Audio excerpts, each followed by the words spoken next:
ओम श्री परमात्मा नमः। मैं प्रोफेसर हृदय अवस्थी अपने परम पूज्य गुरु जी वेद मूर्ति तपोनिष्ठ गीता उपनिषद और पुराण के विशेषज्ञ प्रोफेसर पंडित भगवत शरण शुक्ल जी के साथ में आप सभी का Awasthi Ayurveda anatomy yoga and spirituality channel पर हार्दिक स्वागत करता हूं। हम लोग गीता के 18वें अध्याय में हैं और कर्ता के तीनों प्रकार सात्विक राजस और तामस पे गुरु जी आज सरल शब्दों में व्याख्यान करेंगे। तो हम लोग चलते हैं गुरु जी की ओर। नमोस्तुनंताय सहस्रमूर्तये सहस्रपादाक्षि शिरोरुबाहवे सहस्रनाम्ने पुरुषाय शाश्वते सहस्रकोटि युगधारिणे नमः। कृष्णाय वासुदेवाय हरे परमात्मने प्रणतक्लेशनाशाय गोविंदाय नमो नमः। इस चैनल से संबद्ध सभी विद्युतगण, सभी जिज्ञासु छात्रवृंद, सहृदय सज्जन वृंद एवं इस चैनल के संस्थापक तथा प्रबंधक आचार्य हृदय अवस्थी जी, इस गीता ज्ञान यज्ञ में आप सभी का स्वागत है। हम लोग मोक्ष संन्यास कर्म योग नामक 18वें अध्याय पर चर्चा कर रहे हैं और आज हम लोग तीनों प्रकार के कर्ता के विषय में चर्चा करेंगे कि सात्विक कर्ता का स्वरूप क्या है, राजस का क्या स्वरूप है और तामस कर्ता क्या स्वरूप है। इसके पूर्व कर्म पर चर्चा हुई थी कि सात्विक कर्म क्या है, राजस क्या है और तामस कर्म का स्वरूप क्या होता है। तो सात्विक कर्ता के विषय में भगवान श्री कृष्ण कहते हैं, मुक्त संगो नहम वादी धृत्युत्साह समन्वितः सिद्ध सिद्ध्योर निर्विकारः कर्ता सात्विक उच्यते।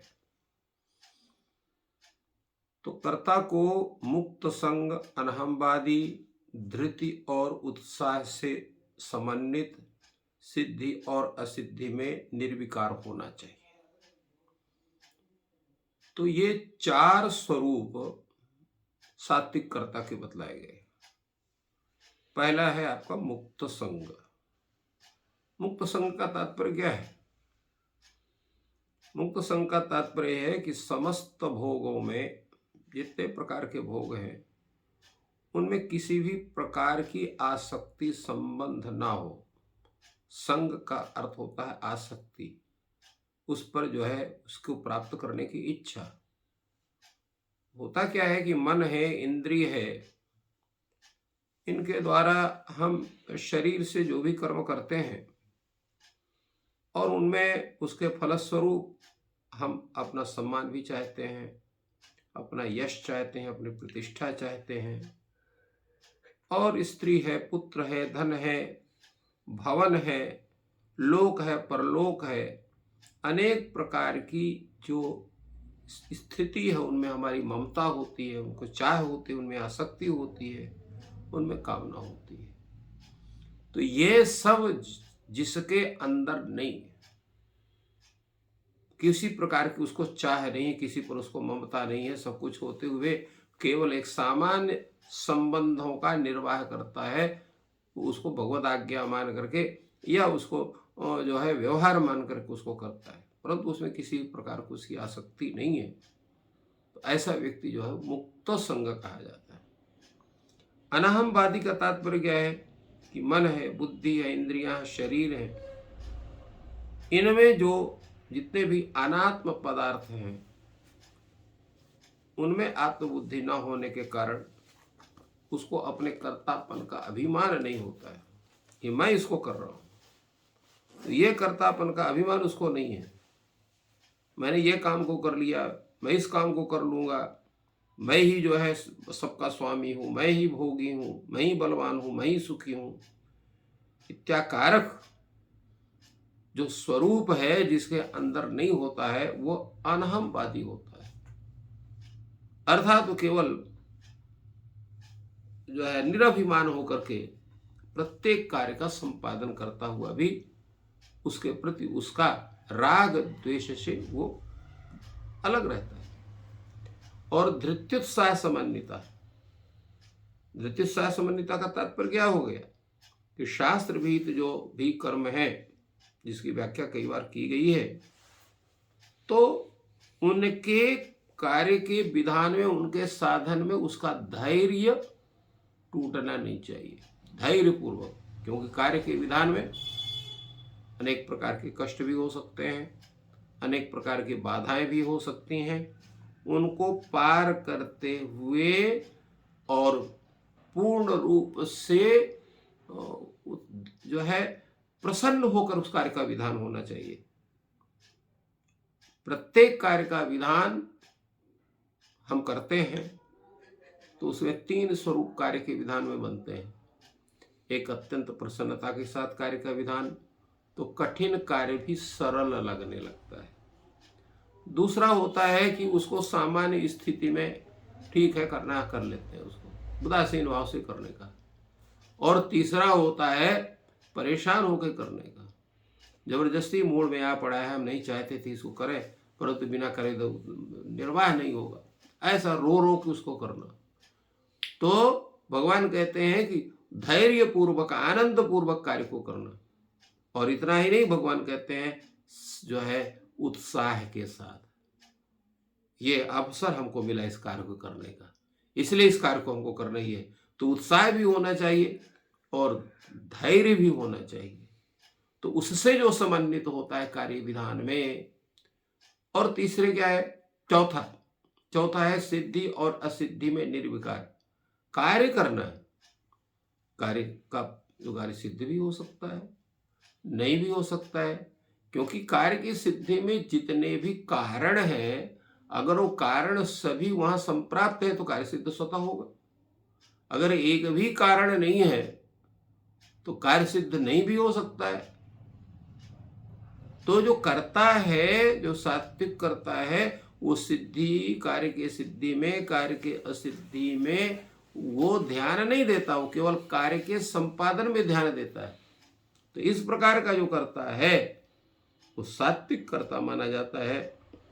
तो तात्पर्य यह हुआ कि ऐसा व्यक्ति जिसको किसी की भी कार्य में भी किसी फल की इच्छा में कहीं उसका किसी प्रकार की आसक्ति नहीं है, कार्य करने में जिसको किसी प्रकार का अभिमान नहीं है, कार्य करने में जो धैर्य और उत्साह से युक्त होकर कार्य का विधान करता है, जो कार्य की सिद्धि में और असिद्धि में उसका किसी प्रकार का कोई चिंतन नहीं रहता, किसी प्रकार का उसको उस विषय में सोचना नहीं है, कार्य करना खाली इतना ही जिसके अंदर है, ऐसा कर्ता जो है वो सात्विक माना जाता है। ये सात्विक कर्ता का स्वरूप भगवान ने बतलाया। इसी प्रकार जो है वो राजस कर्ता का स्वरूप है। रागी कर्म फल प्रेप्सुर लुब्धो हिंसात्मको शुचि ही हर्ष शोकान्वित कर्ता राजस परिकीर्तिता। जिस ऐसा कर्ता जिसको प्रत्येक विषय में उसको ममता उत्पन्न होती है, राग उत्पन्न होता है, उसके प्रति लिप्सा होती है, आसक्ति होती है। दूसरा कर्म फल प्रेप्सुहु, जो कभी कर्म करने का इससे हमको क्या लाभ होगा, वो पहले यही पूछता है, और क्यों करें, हमको क्या मिलेगा इससे, ऐसा पूछे करने वाला। तो कर्म फल प्रेप्सु, कर्म फल की इच्छा देख करके ही वो कर्म करने का सोचता है। वो सोचता है कि इस फल के स्वरूप मुझे अनेक प्रकार के भोग साधन मिलेंगे और यह मेरी प्रतिष्ठा होगी, मेरा यश होगा, मुझे इस लोक और परलोक दोनों का लाभ मिलेगा, ऐसी इच्छा करके कर्म करने वाला व्यक्ति। और लुब्धा अर्थात अत्यंत लोभी होना, धन आदि प्राप्त करने के लिए उसमें इतनी बड़ी आसक्ति हो कि धन प्राप्त करने के विषय में अगर उसको अन्याय भी करे तो अन्याय करने के लिए वो तत्पर हो जाए, ऐसा लुब्धा। और हिंसात्मक होना अर्थात अपने कार्य की पूर्ति के लिए किसी को कष्ट भी देना पड़े, किसी को अपने से उसको हटाना भी पड़े, अर्थात उसकी हत्या भी करना पड़े। तो हिंसा का स्वरूप मानसिक हिंसा, शारीरिक हिंसा, दोनों प्रकार की हिंसा होती है। किसी को आप मानसिक कष्ट देते तो मानसिक हिंसा हो गई, अगर उसको आप शारीरिक उसको चोट पहुंचाते हैं या उसका हत्या करते हैं तो हिंसात्मक जो है वो स्थिति होती है। तो हिंसात्मक होना और अशुचि, पवित्र होना, अपवित्र होना, किसी प्रकार का उनका आचार विचार सदाचार नहीं है, जहां पाते वहीं खा लेते हैं, जहां पाते वहीं सो जाते हैं, जिससे चाह उसी से वार्ता कर लेते हैं, किसी भी अवस्था में किसी भी कार्य को कर लेते हैं। तो ये उनका जो है हमेशा अपवित्र अवस्था में रहना। और हर्ष शोकान्विता, थोड़ी भी लाभ मिला तो बड़े प्रफुल्लित हो गए, थोड़ी भी हानि हो गई तो ऐसा लगा जैसे सर्वस्व नष्ट हो गया हो। तो हर्ष शोकान्विता, जल्दी ही प्रसन्न हो जाते हैं, जल्दी ही दुखी हो जाते हैं। इस प्रकार जो करता है वो राजस कर्ता माना जाता है। अर्थात जो स्वरूप बतलाया गया है सात्विक कर्ता का, ठीक उसके विपरीत स्वरूप जो रहेगा वो राजस कर्ता का स्वरूप होगा। इस तरह से भगवान ने राजस कर्ता के विषय में बतलाया। तीसरा जो कर्ता है वो है आपका तामस कर्ता। वो क्या है? अयुक्तः, प्राकृतः, स्तब्धः, शठो, नैष्कृतिकोलसः, विषादी दीर्घसूत्री च कर्ता तामस उच्यते। तामस कर्ता का सबसे बड़ा है अयुक्तः। अयुक्त का तात्पर्य क्या हुआ? अयुक्त का है जिनके बस में अपनी मन और इंद्रिय बिल्कुल नहीं है। जो भी विषय है उस विषय को प्राप्त करने की उनकी इंद्रियां तत्पर हो जाती हैं, मन आतुर हो जाता है। जैसे वो कहीं बाजार गया तो जो चीज समझ में आता लगता है इसको ले लें, फिर आगे बढ़ा तो लगता है इसको ले लें, फिर आगे बढ़ा लगता है इसको भी ले लें। तो सब चीजों के लेने की उसको इच्छा होगी, परंतु उसको ले नहीं सकता है क्योंकि उतना उसके पास सामर्थ्य नहीं है, और ना ही उसको लेकर के वो अपने घर में रख भी सकता, नहीं रख सकता। अर्थात उसको किसी भी प्रकार के कार्य करने में उसके इंद्रियां जो है उसके वश में नहीं है। कहीं भी किसी भी प्रकार के कार्य करने में वो बिना विचार किए लग जाता है। तो ये अयुक्त का स्वरूप हुआ। प्राकृत, प्राकृत का तात्पर्य क्या हुआ?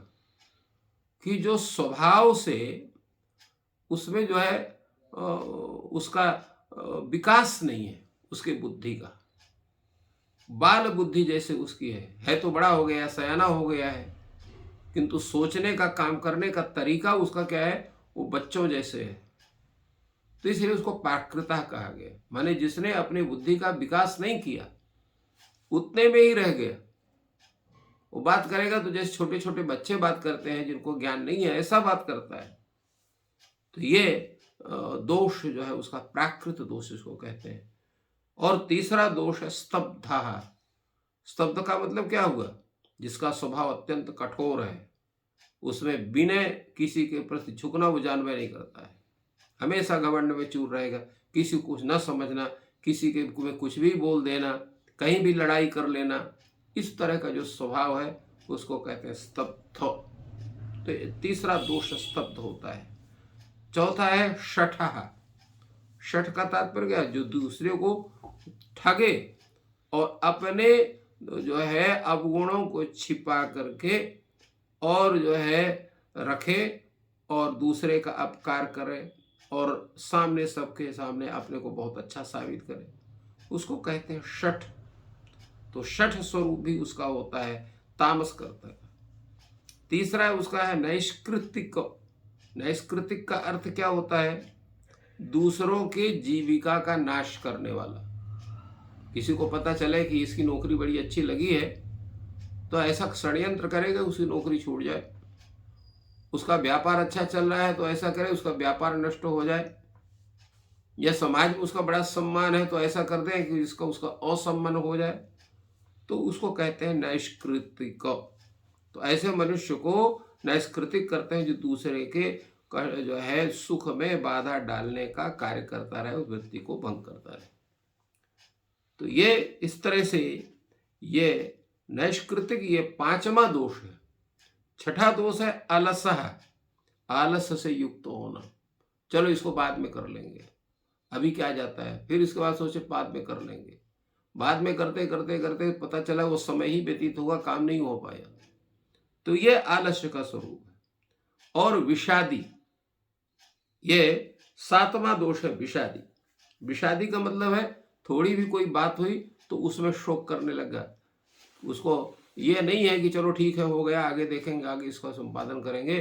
तो थोड़ी ही हानि पर जिसको हमेशा शोक हो जाए, ऐसा वो विषादी होता है। और इसके अनंतर आठवां दोष है दीर्घ सूत्री। किसी काम को जो शीघ्र कार्य जो संपन्न हो सकता है उसमें भी बहुत अधिक देर लगा के उस काम को संपादित करना। तो इस तरह से जो तामस करता है उसके ये 8 दोष बतलाए गए हैं। तो जिसके अंदर 8 दोष हैं इस काम करने में, वो अपने को समझे कि हम जो है तामस करता है।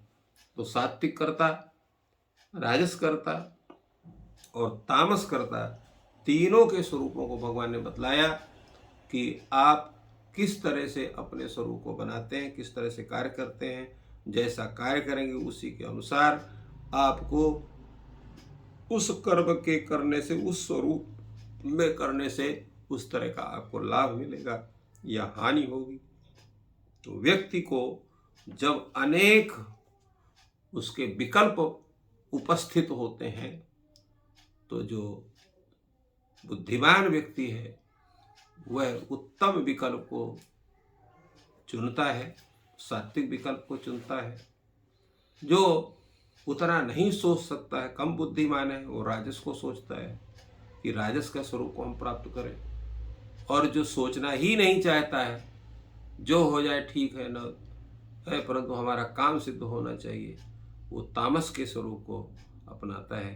तो इसलिए भगवान ने बतलाया कि कर्ता, कर्म आदि हैं, उनके तीनों स्वरूप हैं। किस स्वरूप को आप अपनाना चाहते हैं, कौन सा आप अपने को बनाना चाहते हैं, ये आपके ऊपर निर्भर है। गीता का जो ज्ञान है वो सब के लिए है और अपने अनुसार व्यक्ति उसको अपनाए। परंतु भगवान की यही इच्छा है कि प्रत्येक प्राणी को, विशेष करके मनुष्य को, उत्तम स्वरूप ही प्राप्त हो। तो इस प्रकार गुरुजी ने कर्ता के तीनों स्वरूप सात्विक, राजस और तामस की सरल शब्दों में व्याख्या की। और ईश्वर आपकी सहायता करें। आपका दिन शुभ हो। धन्यवाद।